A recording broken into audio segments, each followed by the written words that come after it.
and let us all do we can to build a better future. So RFK Jr. is being called a right-wing politician, similar to like how Tulsi Gabbard was called a right-wing politician. And the thing is, we have to remember that this is all what corporate media can do to RFK Jr. or third parties. But again, look, I'm covering the Democratic primary because I really want to see just how much of a follow-through RFK Jr. is going to have in this election cycle. I think it's fundamentally important that we discuss this because I saw in 2016 and 2020 what was happening to Bernie Sanders' campaign. Now, Bernie Sanders proved to us all that he's a cuck, that he has no spine, no balls, no heart, no soul. He didn't care what happened to his volunteers and supporters. And I think it's very important for RFK Jr. supporters to, again, just a heads up, don't spend too much of your money or energy on this, but I think it's important to hold RFK Jr. accountable. Are you going to take this all the way from beginning to end? Because here's an important note. Hard Lens Media will be covering the Democratic Convention of 2024 here in the city of Chicago. Okay? And that's what we're going to do. And I want to see if RFK Jr. is going to have more follow-through than Bernie. Now, already he's being smeared, just like how they went after Tulsi Gabbard, and just like how they went after Bernie Sanders supporters. Because I think it's important to separate Bernie Sanders and his supporters. His supporters had more heart and soul than Bernie Sanders ever did. So let's pull up this segment here. Shout out to Case Study QB, especially on this wonderful 4th of July. Please be sure to follow him on social media. He's wrongly being censored. And again, he was censored before Elon Musk took it over. But seriously, Elon, can you lift the censorship that's on Case Study QB's Twitter account? It would be a good thing to do. So let's play this video and hear how BS-DNC is smearing RFK Jr. as a right-wing Republican. Have the right to compel unwanted medical interventions on us. The Nazis did that in the camps in World War II. They tested vaccines on gypsies and Jews. For years, Robert F. Kennedy Jr. has made a name for himself as a conspiracy theorist. Of course, he is the son of former Senator and Attorney General Robert Kennedy, who himself ran for president in 1968, as a member of one of America's most well-known political families. I just want to throw this out here. Again, corporate media, especially BS-DNC, you're so quick to say that, RFK Jr. is a conspiracy theorist, right-wing and all of that, but are you going to do your job and interview him or hold a town hall, or are you just going to sit in your little comfortable studio and just smear him and throw crap? I know what you're going to do, because asking corporate media to do its job, their job is to be talent, not journalists. That's the truth. Kennedy is now running against President Biden for the Democratic nomination. And so it is perhaps not surprising that Kennedy is polling fairly strongly for a challenger to an incumbent president at 17% among Democrats. What might surprise you is that his favorability rating is 40% among Republican voters. That's a good thing. I'll tell you why that's a good thing. Because Kennedy is showing that not only does he have a huge support of independents and 40%, the whole idea of Politics 101, and I discussed this with Dr. Cornel West when I interviewed him on my show, the whole idea is reaching out to all voters. Yes, there's a primary, but the whole idea of politics is convincing everybody that you're the better candidate. Now, again, side note about the Democratic primary. I have to keep on bringing this up, and this isn't any ounce of disrespect to anybody. So to RFK Jr.'s and to a lesser extent Marianne Williamson supporters, even though I'm surprised her campaign is still around, but nonetheless, the Democratic Party has admitted publicly that they are a private institution, and if in the off chance, let's say RFK Jr. or even Marianne Williamson were to win the Democratic primary, the Democratic Party, the establishment, can just say, we don't accept the results. They can rig the whole thing. So just remember, the Democratic primary isn't democratic. Dare I say, the Republican primary is going to be more democratic, because the Republican primary doesn't have superdelegates or the machine weighing in. Good luck. Good luck to RFK Jr. I'm very curious to see how the DNC convention in Chicago will play out. Compared to 25% for Democrats and 31% for independents. There are a lot of reasons for this. Part of it is because Kennedy is a longtime anti-vax activist who's made conspiracy theories around COVID vaccines and virtually all other vaccines a centerpiece of his campaign. And he is backed by far-right figures like Steve Bannon. He also wins praise from Donald Trump, who would be running against Kennedy in the highly unlikely event that he were to win the Democratic nomination. And just like the ex-president, Kennedy likes to portray himself as anti-big government, anti-establishment, an outsider. But as Rebecca Traister points out in New York Magazine, Kennedy's core identity is, quote, as an insider, a member of the family that this country was taught to love above all others and to pity in their many public tragedies. Wow. Wow. Way to go. Yeah, do a low blow. Bring up a man's family like that, huh? Look, I'm not a fan of these dynastic families and these politicians here. But I mean, again, this should show you that if you ever step out of line of the neoliberal talking points, because I mean, let's face it, third parties, Greens and Libertarians have been vilified for years, decades by corporate media and Democratic and Republican politicians. But that's a low blow. That's a low blow, corporate media. But here, they're going to start discussing further about RFK Jr. being right-wing. He's so right-wing. For New York Magazine, Rebecca, you write about the, quote, horseshoe coalition around Kennedy's campaign, anti-vaxxers who shop at Whole Foods, far-right authoritarians. How has this group sort of coalesced around him? Well, it's coalesced. He's very proud of it, and he himself refers to it as a horseshoe coalition. He's very proud of pulling from both the left and the right. The way that they're coalescing around him is in his sort of, what he's spreading is distrust of institutions. Distrust of institutions. Let me tell you about the distrust of institutions. Those institutions showed the world and the American people specifically that they are not to be trusted and they don't know what they're doing. It's not my fault they showed their rear ends to us. So yeah, it's out there. Gee, corporate media, the only reason why you are even relevant on social media, on YouTube, Facebook, Twitter, or Instagrams, is because you bullied your way on top. And if you haven't taken that lesson from CNN Plus going under,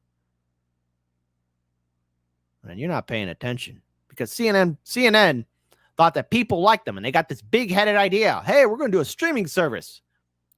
One and done. $250 million down the drain. Because no one was watching. 1 month. Gone. Hey, MSNBC. You know, you and your other favorite institutions are next. I mean, look what's happened to CNN. I mean, they are bleeding in viewers. The one boost they got was at Trump Town Hall, and now they're like, no, we can't do it because of talent. I mean, talent got upset. Distrust of elections, distrust of vaccines, distrust of medical interventions, distrust of the Democratic Party, distrust of government.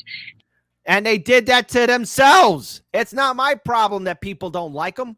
Hey, let's have democracy in the chat. Type 1 if you like. Kit, we trust these institutions. We trust them. And you should trust them too. Type 2. If you think, no, these institutions did this to themselves and they spread the distrust themselves. And I, for one, don't have to trust them because they showed us who they really are. I wonder what democracy will look like in the chat. And that is pulling both some self-described leftists who are critical of Joe Biden, and it's pulling. Hold on. Lawrence Johnson in the live stream chat says, she looks like Carla from Cheers. Now you get out of here. You get out of here with that. Quite a few conservatives. It's also pulling a lot of support, actually, and interest, whether it's official support or not, from a kind of Silicon Valley tech bro culture.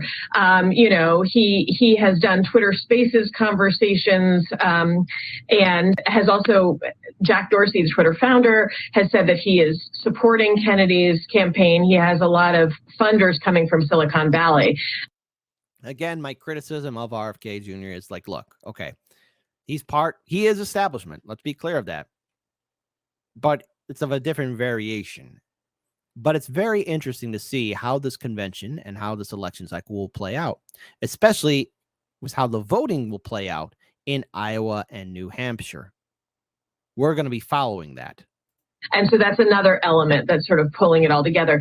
Actually, all these factions have very little in common ideologically when it comes to things like, you know, economic policy and those kinds of things. It really. How so? Please explain. Really is this sort of sense of they're responding to his projected distrust of all kinds of institutions, which I think is part of why the power that he has is worth paying attention to and is quite dangerous. Quite dangerous indeed. What? That he's building a coalition together? Dr. Cornel West is building a coalition. You know, he's reaching out to liberals, conservatives, independents. It's a dangerous coalition. Oh my goodness gracious Cretaceous. How could he ever do that? It's unthinkable. A political candidate forming a coalition? That's unreal. This is journalism here in America. This is corporate media. They're trying to tell you that it's unthinkable that somebody would want to build a coalition. Because guess what? In a general election, you got to prove to all voters that you're the better candidate. And 50% of Americans identify themselves as independents. Right, you're right. That's not to say Kennedy's campaign is a joke. He is both an addled conspiracy theorist and an undeniable manifestation of our post-pandemic politics. Oh, he's the manifestation. How so? Are you going to interview him and ask him these questions? Instead of sitting there crapping out of your mouth, go ahead and do your job. Now, News Nation had a town hall with RFK Jr. He also did a Twitter Space event with Elon Musk. He got interviewed by Joe Rogan, which was a very popular interview. Go ahead and interview him. Oh, wait, you can't because your masters will tell you not to do that because you're not a journalist, you're talent. Talk to me about that first part, saying that this campaign is not a joke, is something actually to pay attention to. What is it telling us? So I think it's really important. He gets a lot of press for, his anti-vax views. His critics would be very angry at me for saying anti-vax, or his supporters. He has said that he's not anti-vax. Just throwing it out there. Got to be consistent here. Look, I'm not voting Democrat, but I will not tolerate lies. Lies. And again, we've invited RFK Jr. to be on our show, and I just recently got an email back that we are on a list. We'll see if that happens. Here's hoping to happen sooner rather than later. But, we're looking forward to speaking with him.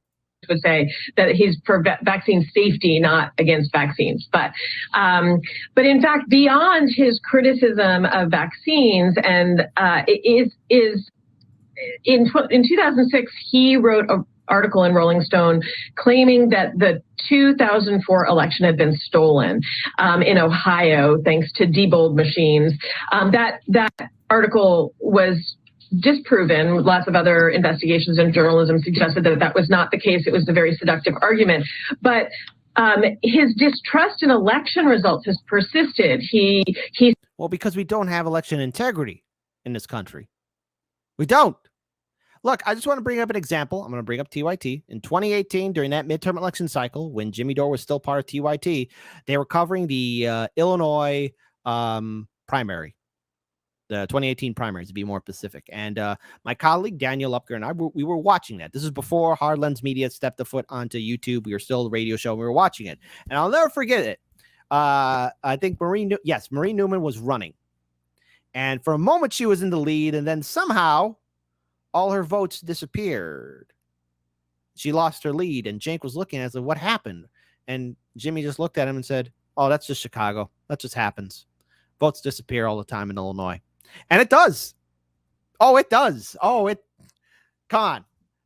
Chicago, we're the most corrupt city in America. We're only number 2 when you add in Washington, D.C. Again, follow Nico House or the Convo Couch because they have the receipts covering election integrity, especially during the 2016 election cycle, 2018 midterm election cycle, and 2020. The receipts are all there, folks. They're all there. He still talks about how the electoral systems are rigged. And in fact, he was equivocal in an interview with the Washington Post when they asked, do you think that Joe Biden won the election? He said, I don't know. I think Joe Biden won. Okay, this is really important to focus on. Actually, it is kind of important to focus on because there are a lot of questions to be brought up in regards towards how our elections are maintained. Especially with the primaries. Case in point, the primaries. Because what he is projecting to the people who are listening to him and paying attention to him is this sense that we can't trust electoral results. Now, of course, first of all, even if he is unlikely to actually win the nomination, it is also possible that if there is a rogue early primary in New Hampshire where Joe Biden won't be on the ballot. Rogue primary. Here's the thing about that, especially if you're a New Hampshire or Iowa voter. The Democratic establishment decided to switch things up on y'all for years. And now they're going to call the elections taking place in New Hampshire and Iowa rogue primaries. You know what that means? The DNC get to say, oh, the delegation doesn't count. Robert Kennedy Jr. might perform well there. He will. He will. That then will feed potentially the notion that, like, you know, the elections aren't working, we're being cheated out of our choices. And we know that this kind of thinking has led to, like, insurrectionist violence, right? Where? Be careful with your words here, corporate media, but where? How? Questioning of the 2020 election and January 6th. There are really, really dangerous impulses that are at play here. Okay, so again, talking about January 6th. I mean, that's all these journalists can talk about. That's all the talent. That's all the talent can talk about. Oh my God, it was a terrible time. It was the end of the world as we knew it. So look, there's two more video clips of this, but I think my brain can't take any more of these lies. But I want to pull up this next video here. And again, shout out to Case Study QB.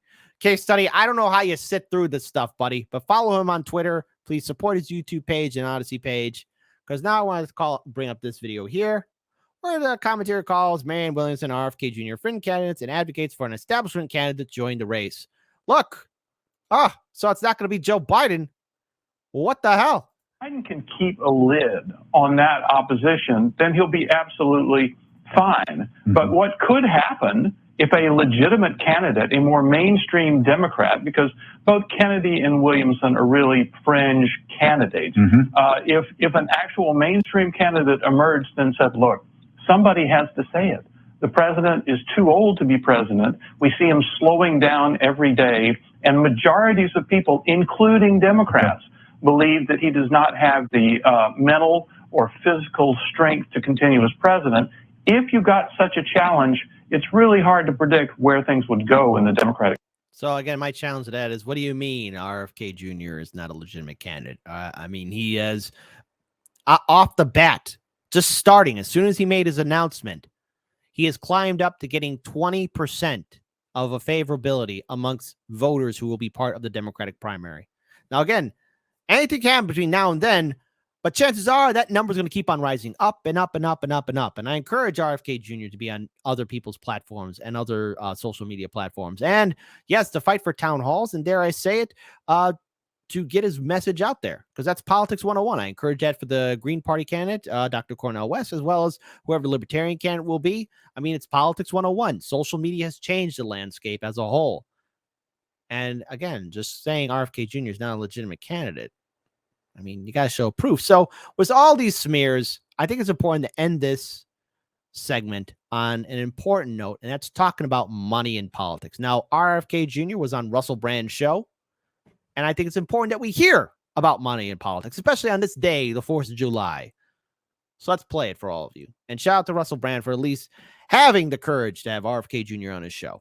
The Supreme Court issued in 2008 the Citizens United case, and that did something very unusual and I think very troubling and dangerous, which is the Supreme Court said that monetary donations to a political candidate are the equivalent of speech. And so they cannot be regulated. They're protected under the First Amendment, under freedom of expression. So there's no other country that says that. You know, all the Western democracies in Europe allow very stringent regulation of campaign donations. But we had this very conservative Supreme Court that gave this revolutionary holding that opened up a tsunami of wealth that began pouring into the political process. And, you know, this coming presidential election will probably go up to $3 or $4 billion.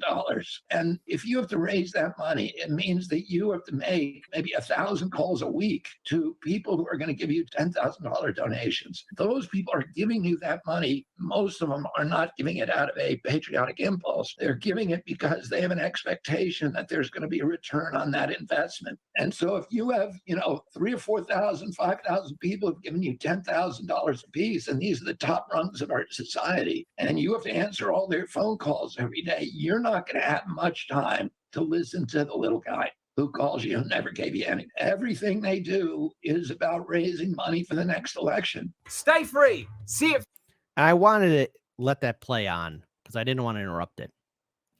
You think corporate media is ever going to bring that fact that what RFK stated, which is the truth, that, hey, we don't have free and fair elections.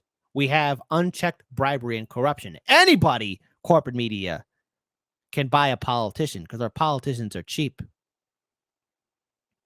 Remember that interview that James O'Keefe did with that guy from BlackRock? Politicians, senators are cheap, $10,000, you could buy them. And then, again, we could thank the United States Supreme Court justices for allowing Citizens United McCutcheon's decision to happen, where money is speech, corporations are people. You, the average citizen, do not have a seat at the table. If you're a Democratic voter or a Republican voter and you really believe in your two-party system, guess what? You still don't have a seat at the table because you're not the number one constituent. The number one constituent are Wall Street investors, big banks, corporations, hedge fund managers, the top 1%, lobby groups, etc., etc., etc. Not you, the average citizen. To quote the great George Carlin, who's probably doing a whole Broadway musical up in heaven saying, I told you so, or dare I say, maybe he's doing a whole Broadway musical down there in HELL. He's saying, I told you so. I told you so. It's one big club, and you ain't in it. You don't have a seat at the table. Think these Republican and Democratic lawmakers care about you? So, again, those are great words, especially on this 4th of July. It's important to know that we have a corrupt system. And now more than ever, our job as citizens is to break away from the two-party system, build movements and organizations not connected to Washington, D.C., and really calling out the establishment for what it is, a hack fraud system that is screwing over working-class citizens. It's time for us to fight for a better future, and this election cycle is only intensifying, and yet it's still 2023. Stay tuned to Hardlands Media.